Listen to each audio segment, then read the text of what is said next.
कहाँ का रहने वाला है? हस्तिनापुर महाराज धृतराज का पुत्र दुर्योधन। मंत्री, हाँ महाराज। उस दुर्योधन को तुम नहीं जानते हो। क्या नहीं जानते? उस जितना तो दुष्ट कोई दुनिया में नहीं। क्या? उस जैसा तो बेईमान दुनिया में कोई नहीं है। तुम्हारा का मान लो। अरे मेरा नहीं, उसने अपने भाइयों को मारा है। और जो अपने भाइयों का नहीं हुआ तो वो मेरी बेटी का क्या होगा? तो महाराज एक काम करो। हाँ, बहुत बड़ा। चलो अधर्मी के लिए मत करो, धर्मी के लिए करो। मैंने एक बार बता दिया, उचित होना। चलो उचित ही ढूंढ रहे हैं, अब हम सोच रहे हैं। हाँ समझ में आई। पांडुपुत्र धर्मराज युधिष्ठिर के साथ में अगर बेटी का विवाह कर दिया जाए तो बहुत सुंदर रहेगा। मंत्री, कहिए। युधिष्ठिर के साथ में शादी मैं नहीं करूंगा। क्या? क्योंकि जिसने अपने भाइयों से हिस्सा नहीं ले पाया हाँ। और मारा जंगल में घूम रहा है, तो मेरी बेटी भी उसके साथ में घूमेगी, ऐसा नहीं चाहिए। अच्छा ना, दूसरा और कोई बताओ, तीसरा और कोई? हाँ, और कोई राजा हो, युवराज हो। हाँ महाराज बहुत बड़ो आदमी है। बताओ, बहुत बड़ो आदमी। नाम बताओ। बहुत बड़ो आदमी। कहाँ का रहने वाला? बहुत बड़ो आदमी। किसका बेटा है? बहुत बड़ा आदमी है। अब्बा को नाक तो हम ना काटो भाई, हम जानते हैं। नाम बताओ उसका। नाम है मगध नरेश रासम। मंत्री, कहिए महाराज।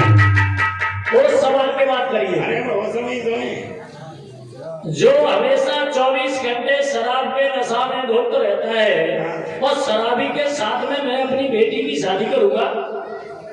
वो पियत हो तो अपने पियत हो, तुम्हारे बाप की काट पियत हो। सब बर्बाद कर देगा। है शराबी के साथ में बेटी की शादी कभी मत करना भाइयों। शराब पीने वाले बड़े लोग बताए जाते हैं। कितने बड़े होते हैं? बहुत बड़े। बताओ, बहुत बड़े। कितने बड़े होते हैं? अब कितने बड़े बताएं तुम्हें? बहुत बड़े। शराबी के साथ में मैं शादी नहीं करूंगा। महाराज पढ़े तो गई है जो नाली में पढ़े। कौन है? पढ़ा रहने दो। अच्छा हाँ, और बताइए। महाराज हाँ, हमारा तो दिमाग बहुत ज्यादा सोचो आप। अरे और बैठे हैं ना, इनमें से किसी को मौसी को दे, मौसी जरा तुम्हें मालूम है ना, जब मेरी खाला में लगे रहता होगा। हेलो, कहिए महाराज। बेटा, तुम्हारी कोई समझ में आ रहा है?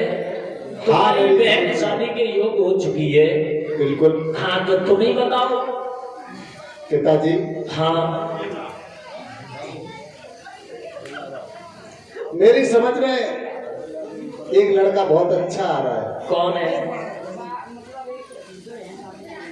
मेरी समझ में भगवान कन्हैया आ रहा है।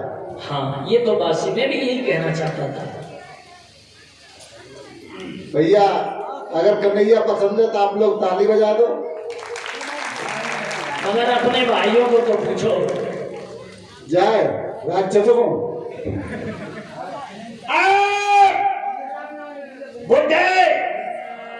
बुद्धि ठिकाने पर है? क्या चर्चा हो रही है? ये तालियों की कैसी गड़गड़ाहट है? ये किसका स्वागत हो रहा है हमारे बिना पूछे? तुम्हारी हिम्मत कैसे पड़ी? रुको, कहिए। ये तुम्हारी बेटी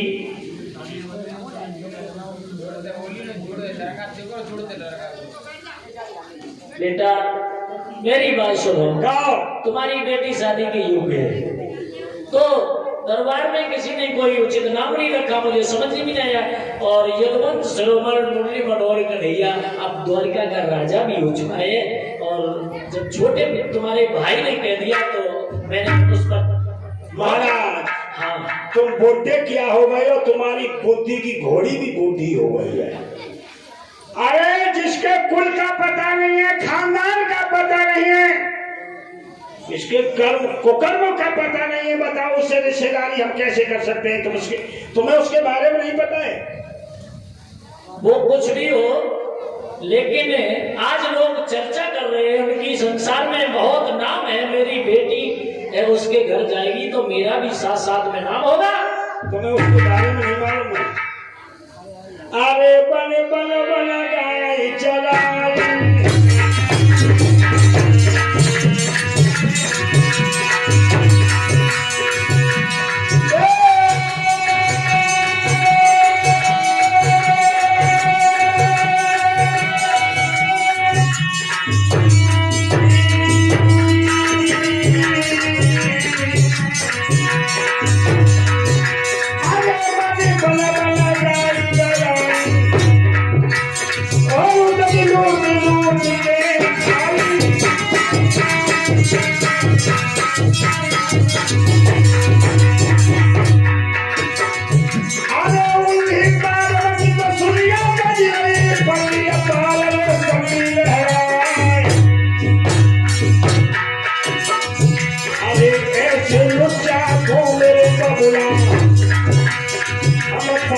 चरण के नाम।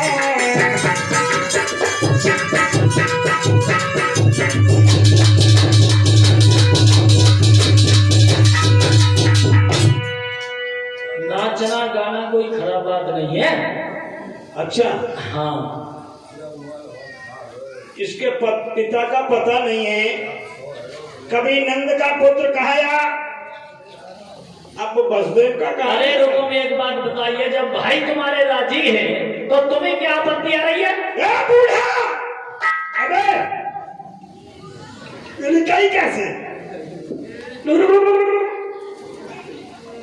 भाइयों, कही कैसे? ये दुष्ट है और ये दुष्टता पर आ गया अपने भाइयों से भी लड़ता है कि बारी बारी बारी से और राजन के नाम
लेकिन कहीं विवाद तय नहीं हो पाया। छोटे बेटा ने कन्हैया का नाम लिया तो रुक्म तलवार लेकर के खड़ा हो गया और चर्चा में ये कहा कि अगर कन्हैया के साथ में विवाह हुआ तो अच्छी बात नहीं है। बूढ़ा, ये शादी पक्की हुई ना, शादी होने से पहले तेरी लाश उठ जाएगी। यही दशा होती है भक्तों, मौत हो जाएगी, जब बेटे खून की नदियां बह जाएंगी, लाशों के अंबार लग जाएंगे। जिसे पाल पड़ोस करके इतना जवान किया है, आज वो ही बाप को मारने के लिए तैयार है।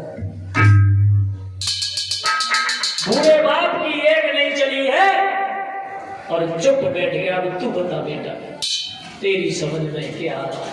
हम बताएं? हाँ बोल।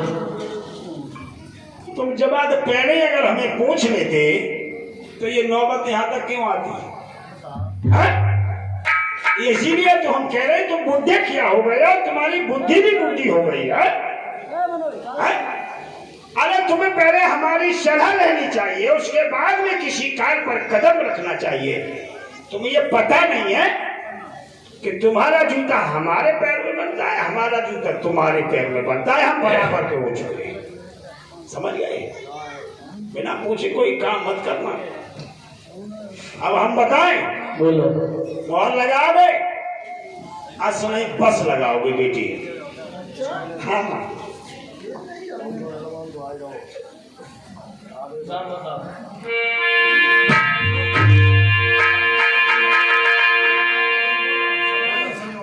नाम बोलो। बहुत बड़ा पैसे वाला है और रिश्ते में मेरा साला है, इसका नाम है शिशुपाल। वो चंदेरी का रहने वाला है।